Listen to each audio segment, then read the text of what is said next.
Hi, this is your study guide for your test on Thursday. One suggestion I would do is take out a piece of paper and start writing these questions down.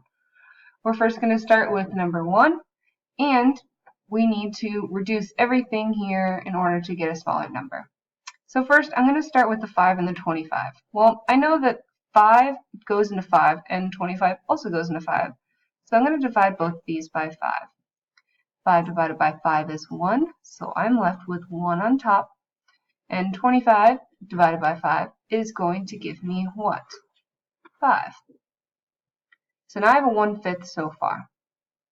Now I'm going to look at my x's. What you can do is, if you are confused, draw out all 9 x's on the top and 2 on the bottom. But I know if they're on top of each other, all I need to do is subtract 9 from 2. 9 minus 2 is going to give me 7. So I know that I'm going to have 7 x's on the top because that's where most of my x's are. Now looking at the y's now, I have y to the power of 7 and y to the power of 12. I know the bottom has more, but now your question is how much more? So 7, 8, 9, 10, 11, 12. It has 4 more on the bottom. So I'm going to cross these out and I'm going to have y 4. So your final answer is going to look like this. It's going to be 1, x to the 7th, 5, y to the 4th. Now you can get rid of this 1 and just leave the x to the power of 7 up top, but if it does help, you can leave it up there. Moving on to the next one, now I need to make sure that both the bases are the same. Well, I'm dealing with a 12 base on top and a 12 base on bottom. So that means I can subtract both of these two exponents. So now I have 12 negative 6 minus a negative 8. When two negatives are next to each other, it makes a positive. Now if I owe you $6 and I only give you $8, I'm obviously going to get some change back.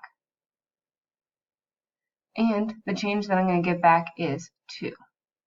Now, I'm not completely finished with this. You might get half points for this one, depending on, if you've solved it. But I know that 12 squared isn't 12 times 2. It's actually 12 times 12.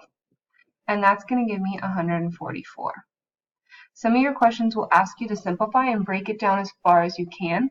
So there would be my final answer. It's better to break down an answer instead of just leaving it in that form.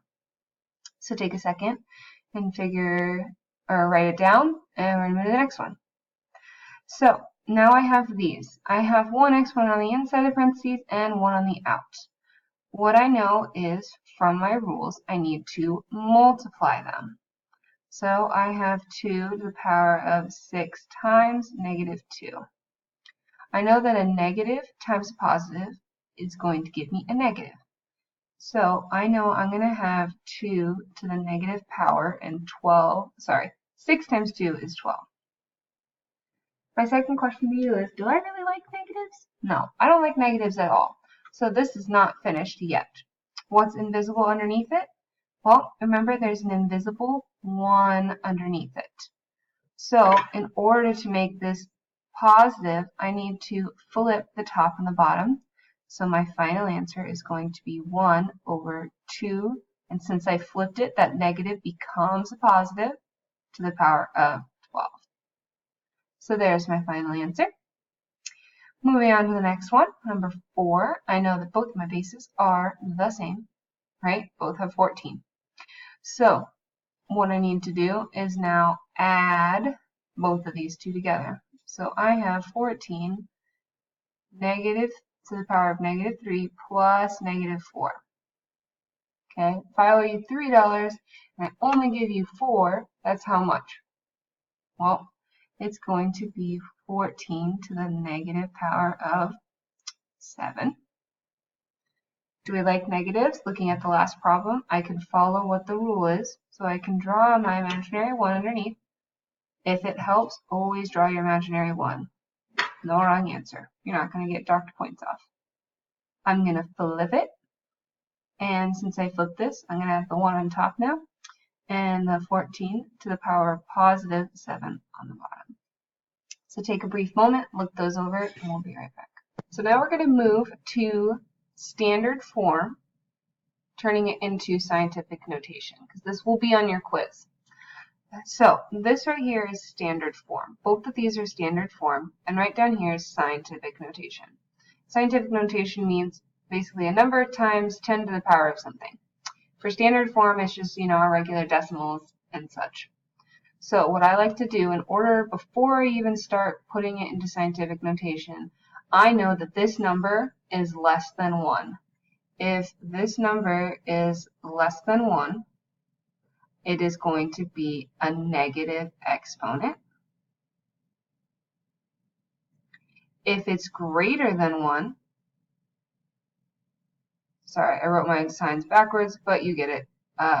It is going to be a positive exponent. So I can look right here and I'll show you how. See how this is less than 1, 0.000537 is less than 1. I know my exponent's going to be negative, so I'm going to instantly put a negative above the number.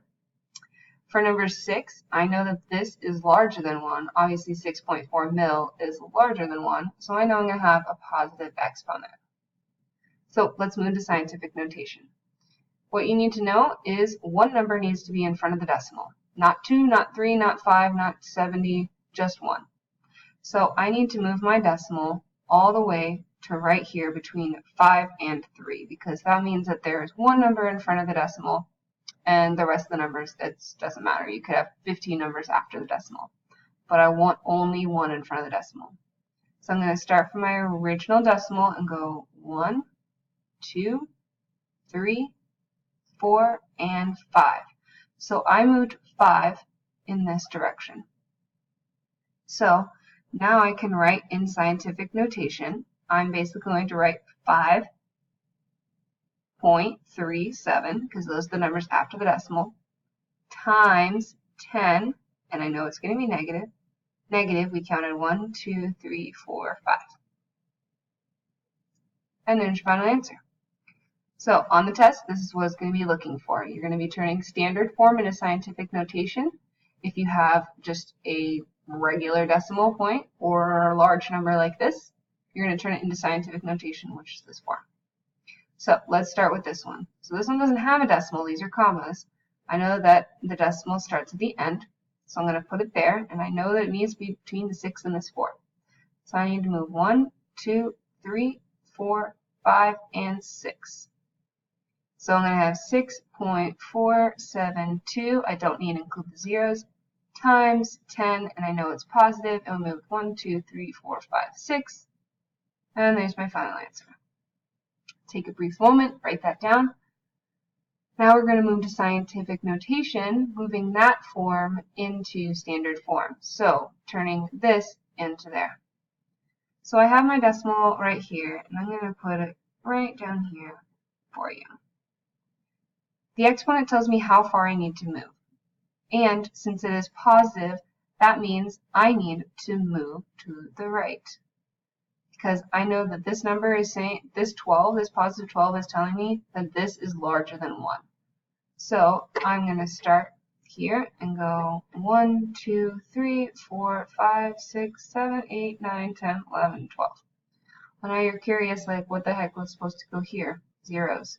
It's going to be 0, 2, 3, 4. Oops. I have a lot of zeros. So my final answer, I'm going to figure out where my commas are going to go. I have a very large number.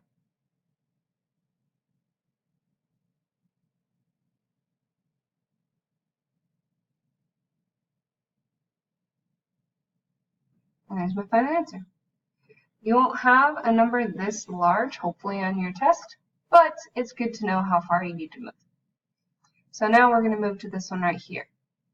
Now I'm dealing with negative. That means that this negative 7 means I'm going to move 2.93.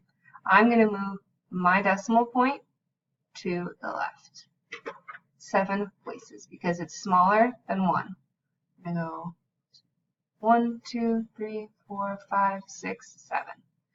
Put my decimal place there. Go 1, 2, 3, 4, 5, 6. So now I have a very, very tiny number for my answer. Take a brief moment and get all those answers down. All right, last problem so you can ace your test. So Beatty has 6 times 10 to the power 3 bones. Honey has 3 times 10 to the 7 bones. We need to figure out about how many more bones does Honey have than Beatty. So first let's figure out how much Beatty has as a whole number. So I know that she has 6 times 10 to the 3. I know that that actually is going to be 1, 2, 3. So she has 6,000 bones. That's a lot of bones. I don't know what she's doing with them, but she hasn't told me where she hid them. So let's figure out what Honey has. She has 3 times 10 to the 7. I know that my decimal goes at the end, and I'm going to go 1, 2, 3, 4, 5, 6, 7. Oh my goodness, look at this. Honey has 30 million bones. Holy cow, look at that. She has a lot more bones than Beatty. But we need to figure out how many more bones does she have. So, let's see. Let's lay this out.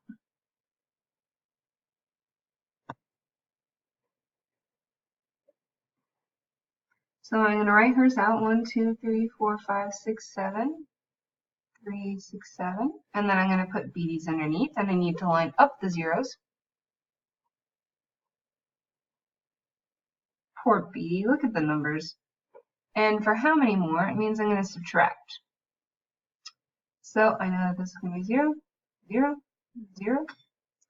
So now what the heck happens? So let's break this down. This is actually saying 3, 0, 1, 2, 3. So 30,000 minus actually 6, because we can add those zeros on later. Don't worry. So take a brief moment, figure out how you think we're going to subtract. If I can't add here, I need to cancel out from all of these and take all the way from over here, right? So now that I've got it started, you try first. All right, so you should have figured this out by now. This is going to be 9, 9, 9, and 9, all right? Sorry, this is 10. So I have 2, 9, 9, 9, and 4. Am I done? Well, I forgot the 3 zeros that I still have over here, so I need to bring those over here. Now, oops, now I have my whole number. So I'm actually going to write it over here so I can write in scientific notation. So I have here right here. I have my numbers here right now. So I'm going to put a period, a decimal point there. And I'm going to move 1, 2, 3, 4, 5, 6, and 7 over. So now I'm going to include all those numbers. I have 2.9994 times 10 to the power of 1, 2, 3, 4, 5, 6, 7. So this answer right here is what we're looking for. So this is what Honey has. So Honey has 2.9994 times 10 to the 7 more bones than Beatty. I'm going to put a little sad face because Honey always gets all the bones.